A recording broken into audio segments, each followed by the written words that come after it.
Dona Helena sempre foi daquelas mulheres que não param. Acordava antes do sol nascer, acendia o fogão a lenha com o mesmo cuidado de quem reacende a esperança. E já começava o dia com um sorriso no rosto. O barraco era pequeno, feito de madeira velha e telha de amianto, mas ali dentro morava algo que o dinheiro nunca compraria: amor de verdade. Ela criava sozinha o filho, Marcos. O pai dele foi embora antes mesmo do menino completar 1 ano. Disse que não nasceu para ser pai e sumiu no mundo, deixando só o nome na certidão de nascimento. Desde então, Dona Helena virou mãe, pai, amiga, professora, tudo ao mesmo tempo. Marcos cresceu vendo a mãe fazer faxina nas casas dos outros, lavando roupa no tanque, vendendo bolo na rua, tudo para garantir o arroz e o feijão na mesa. Mesmo cansada, ela sempre fazia questão de ouvir o filho falar da escola, dos sonhos e até das brigas que ele arrumava no campinho de terra.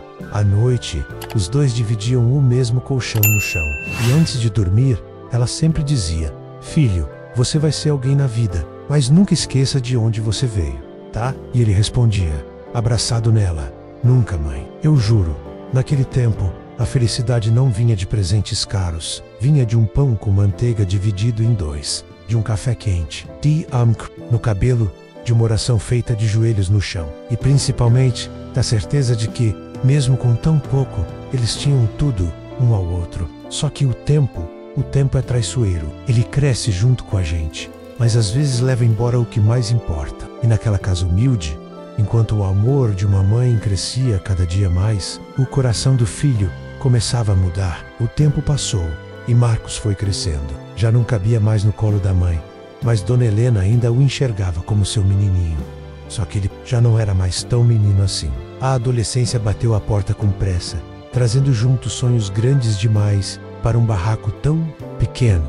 Na escola, Marcos não escondia a vergonha das roupas simples que usava, do lanche embrulhado em guardanapo, nem da mãe que o esperava no portão com chinelo gasto e sorriso no rosto. Ele começou a se incomodar com tudo que o lembrava da vida que tinha menos, como se a pobreza fosse uma mancha que ele precisava apagar. Um dia, eu vou ser rico, mãe. Vou ter casa com piscina, carro importado, roupa de marca e nunca mais. Vou passar vergonha menos, dizia ele, com raiva nos olhos. Dona Helena, sentada na beira da cama, escutava com o coração apertado. Ela sabia que aquele sonho não era só ambição, era ferida. Era o desejo desesperado de fugir de uma realidade que, aos olhos dele, só trazia dor. Eu só peço uma coisa, filho, ela dizia com ternura, menos que você nunca perca o coração bom que tem. O dinheiro é bom, sim, mas o caráter, esse é o seu maior tesouro.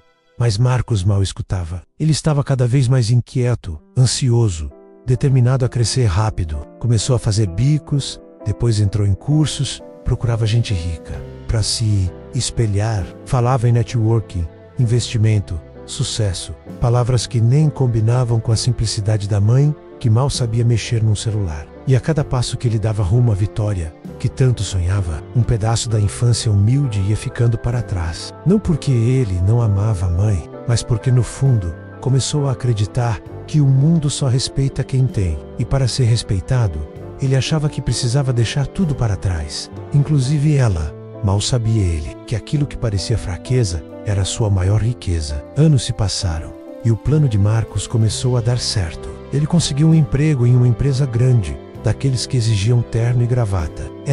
Tempo, virou gerente, depois sócio, e antes dos 30, já morava em um condomínio de luxo. Andava de carro importado e frequentava restaurantes onde o prato custava mais que o salário mínimo da mãe. Apesar disso, Dona Helena nunca deixou de ser, continuava morando no mesmo lugar, cuidando das plantinhas no quintal e fazendo suas orações de joelhos. O orgulho que sentia do filho era tão grande que mal cabia no peito. Mostrava as fotos dele para todo mundo no mercado, na igreja, na rua. Era como se dissesse: tá vendo? Tudo o que ele é, tem um pedacinho meu ali. Um dia, Marcos ligou. Disse que queria que ela fosse conhecer seu novo apartamento. Ela se arrumou toda, colocou o vestido azul que só usava em datas especiais, ajeitou o cabelo com pente, que já tinha os dentes quebrados, e até passou um pouco de talco no pescoço como se fosse perfume. Chegou ao prédio nervosa. O porteiro a olhou com desconfiança, mas anunciou sua chegada. Marcos desceu de elevador e a recebeu com um beijo apressado no rosto. Mal olhou para o vestido. Mal notou o brilho nos olhos dela. Vamos subir rápido, mãe. Tenho amigos lá em cima. Menos, disse ele, quase como um aviso. Quando ela entrou no apartamento, se sentiu pequena. Tudo era moderno, chique, limpo demais, sem alma. Havia jovens rindo, música alta, taças nas mãos. Marcos a apresentou com um sorrisinho sem graça. Essa aqui é a Helena. Ela trabalha comigo há anos. Quase uma segunda mãe, né? Dona Helena congelou, engoliu seco, sorriu e apenas disse, muito prazer. Naquela noite, ela não falou nada. Só abraçou o filho antes de ir embora e disse, fica com Deus, meu filho. Mas, no ônibus de volta para casa, chorou em silêncio. Não pelas palavras, mas pela certeza que teve. O filho, que ela criou com tanto amor, já não sabia mais quem ela era. Depois daquele dia, Dona Helena percebeu que o tempo do afeto entre ela e Marcos estava ficando cada vez mais distante. As ligações ficaram raras, as visitas quase nulas. Quando se falavam, era sempre rápido, com ele apressado, resolvendo 1000 coisas ao mesmo tempo, como se ouvir a própria mãe fosse perda de tempo. Enquanto isso, a vida dele parecia brilhar cada vez mais. Marcos virou empresário, abriu sua própria consultoria, deu entrevistas. Apareceu em capas de revistas falando sobre sucesso e superação. Em todos os lugares, dizia que tinha vindo de baixo, mas raramente citava a mãe com o nome que ela carregava com orgulho. Comprou um carro novo, depois outro, depois uma cobertura com vista para a cidade. Começou a frequentar festas com empresários, celebridades e políticos. Se vestia com roupas sob medida, falava com palavras difíceis e sorria como se nada no mundo pudesse tocá-lo. A fama subiu a cabeça. O coração endureceu. Quando Dona Helena ligava, ele atendia com pressa. Dizia frases curtas como, mãe, depois eu falo, tô em reunião. Mãe, já falei com a senhora ontem. Mãe, não dá. Tio, ela fingia não se magoar, mas sentia. Sentia como se estivesse perdendo o filho aos poucos, não para a morte, mas para um outro tipo de vazio, o da alma cheia de tudo, manus do amor. Mesmo assim, ela orava por ele todas as noites. Cuida do meu menino, Senhor.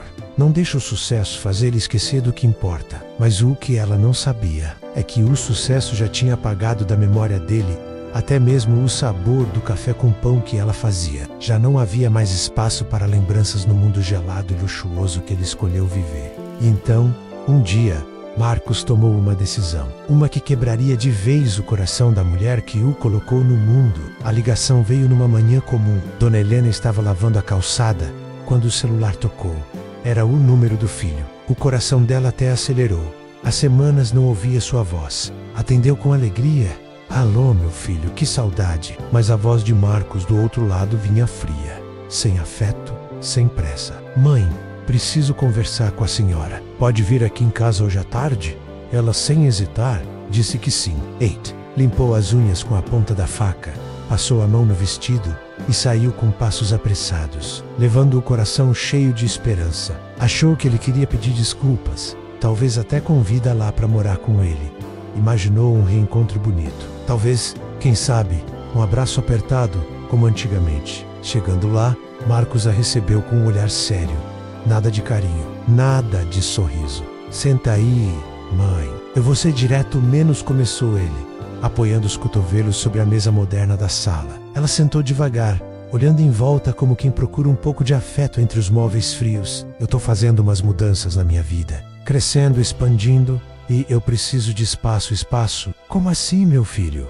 Espaço, mãe. Já deu. A senhora vindo aqui, do jeito que se veste, como fala, isso pega mal pra mim, pros meus negócios, pro meu nome, tá entendendo? O silêncio caiu como uma bomba. Quero que a senhora, ele respirou fundo, volte pra sua vida. Não precisa me procurar mais, nem vir aqui. Eu vou mandar uma ajuda financeira todo mês, mas só isso. Tá bom? Dona Helena não conseguiu dizer nada. Soul, who knows? Olhos do filho. E viu que aquele menino que ela embalava no colo já não existia mais. Levantou-se com calma, apoiou-se na bolsa surrada e com voz trêmula falou: tá certo, meu filho, que Deus te abençoe. E saiu, sem chorar, sem gritar, sem drama, só com a alma em pedaços, porque nada no mundo dói mais do que ser rejeitada por quem a gente deu tudo. Depois daquele dia, Dona Helena nunca mais pisou no prédio onde o filho morava. Nem ligou, nem mandou mensagem. Não porque não sentia falta menos, mas porque entendeu, com a dor que só mãe sente, que às vezes amar também é saber se afastar. Ela voltou para sua vidinha simples, no quartinho nos fundos de uma casa alugada, onde a parede era fina demais para o frio e a janela mal fechava direito. Vivia com um pouco que ganhava da aposentadoria e com a ajuda que Marcos mandava, sem nunca ir, mas também sem nunca acompanhar uma palavra de carinho. Todo mês, o mesmo depósito automático, frio, impessoal, quase como se dissesse: não esqueci de você, mas não me procure. Dona Helena sentava sozinha à noite, tomando café passado na hora, olhando as fotos antigas do filho. Elpe com os pés descalços e o rosto sujo de barro, sorrindo ao lado dela. Aquilo era o que ela chamava de tesouro. Na igreja, quando perguntavam por ele, ela sorria e respondia: tá bem, graças a Deus, trabalhando muito. Mas por dentro, ela sabia, o filho estava longe. E não era só na distância, era na alma. Mesmo assim, todos os dias antes de dormir, ela se ajoelhava com dificuldade e orava a Deus: onde quer que ele esteja, cuida do meu menino. Tira essa cegueira do coração dele. E se for da tua vontade, traz ele de volta. Nem que seja para eu ver de longe que ele ainda tem salvação. O tempo passou, anos na verdade, e nenhum sinal, nenhuma visita, nenhuma ligação. Até que um dia, o telefone tocou. Mas não era Marcos. Era o hospital. Marcos estava no auge da carreira quando tudo começou a desmoronar e ele nem percebeu. Um sócio o traiu, os contratos milionários sumiram e com eles foram os amigos, os eventos, os aplausos. As contas começaram a acumular. O estilo de vida luxuoso virou um fardo. O carro importado foi vendido. Depois, o apartamento. E por fim, o nome. Aquele nome que ele tanto prezava virou manchete em escândalo financeiro. Tentou manter a pose, fingiu força, mas o mundo girava rápido demais. As dívidas o engoliam, os processos chegavam e, pior que o tudo, ninguém ligava para saber se ele estava bem. O telefone não tocava mais. Os sorrisos sumiram. A solidão era a única companhia fiel. Marcos passou a viver de favor, pulando de sofá em sofá. Perdeu peso, perdeu o brilho, perdeu a vaidade, até que uma noite, andando sem rumo pelas ruas da cidade, sentiu uma tontura. O coração acelerou, o mundo girou, e ele desmaiou no meio da praça, entre pessoas que nem o reconheceram. Acordou em um hospital público, fraco, com um rosto pálido, e a mente cheia de vozes do passado que ele tentou enterrar. Os olhos mal abriam, mas conseguiu ler na pulseira de identificação: paciente sem acompanhante, sozinho, pela primeira vez de verdade. Fico ali, por dias, frágil, calado, sem ninguém, nenhum amigo, nenhuma visita, ninguém para levar uma muda de roupa ou um suco de caixinha. E foi nesse silêncio cortante que ele sentiu, pela primeira vez, a dor que causou a mãe, a ausência, o abandono, a frieza. E então, quando já não esperava mais nada,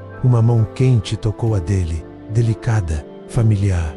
Uma voz baixinha, mas firme, disse: estou aqui, meu filho. Marcos arregalou os olhos. A dor no peito virou soluço. Ele conhecia aquela voz. Era ela. Quando Marcos abriu os olhos e viu aquele rosto, o tempo parou. Dona Helena estava ali sentada ao lado da cama, com os olhos marejados e as mãos enlugadas, segurando as dele com tanto cuidado que parecia medo de quebrá-lo. O cabelo estava mais branco, o rosto mais marcado, mas o olhar, aquele olhar era o mesmo de sempre, cheio de amor. Mãe, ele balbuciou, com a voz embargada: menos o que você está fazendo aqui? Ela sorriu, com ternura, como se aquela pergunta não fizesse o menor sentido. Você achou mesmo que eu não viria?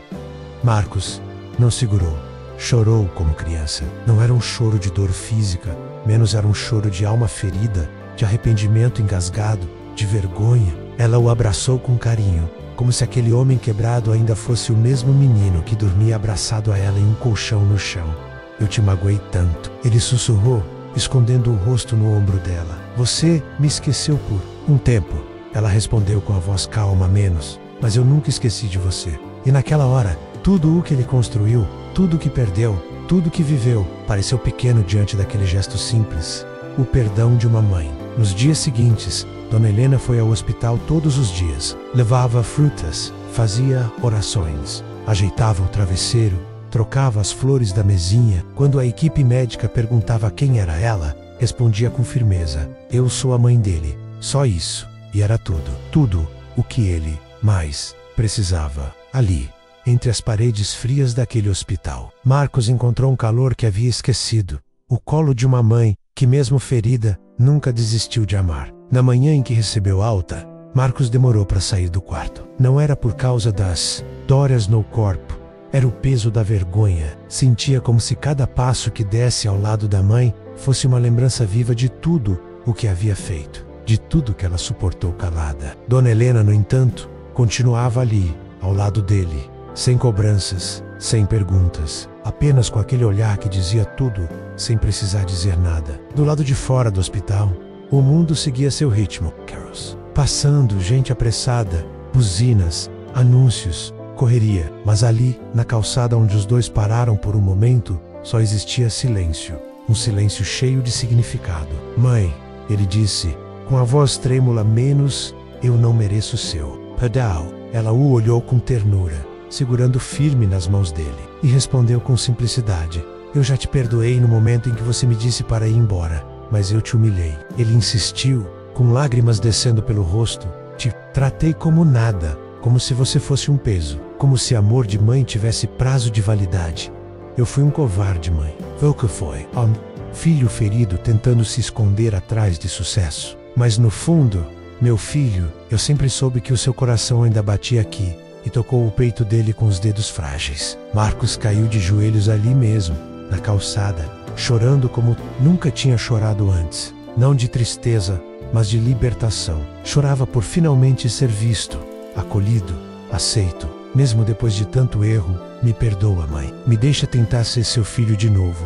Por favor. Ela se abaixou, com esforço, e o abraçou com o mesmo amor de antes, como se o tempo nunca tivesse passado.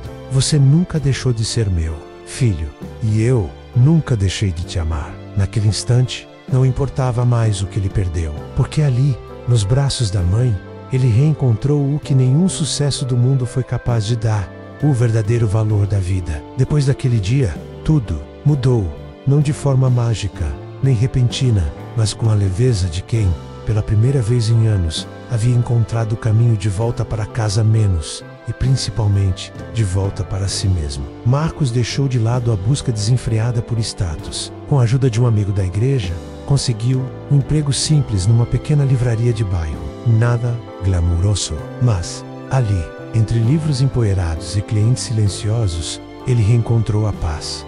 Voltou a morar com Dona Helena. No início, dividiam o mesmo quartinho apertado que ela sempre. Chamou-la. Aos poucos, com um salário modesto, foram reformando o espaço, pintaram as paredes, plantaram flores no quintal, compraram uma mesa nova, não por luxo, mas para finalmente almoçarem frente a frente, com tempo, com riso, com gratidão. Todos os dias, antes do sair, Marcos fazia o mesmo gesto. Beijava a testa da mãe e dizia: te amo, mãe. E ela respondia, como se aquele momento fosse o mais valioso do mundo: vai com Deus, meu filho. Nos finais de semana, eles iam à feira juntos, sentavam na pracinha para ver o movimento. À noite, assistiam novela tomando café com pão de queijo. Nada disso custava caro, mas para ele era como viver num castelo, porque agora ele sabia: o amor de mãe é o maior tesouro que existe. Com o tempo, Marcos começou a escrever sobre sua história. Colocou no papel tudo o que viveu, tudo o que perdeu e tudo o que aprendeu. E um dia, deu uma cópia encadernada à mãe, com uma dedicatória que dizia: a mulher que me deu tudo, inclusive uma segunda chance. Dona Helena leu em silêncio, com os olhos cheios d'água, e disse apenas: agora sim, meu filho, agora eu posso dormir em paz. E dormiu, sabendo que tinha cumprido sua missão, porque no fim, o que ela mais queria não era dinheiro, fama ou reconhecimento. Era ter o filho de volta. E teve.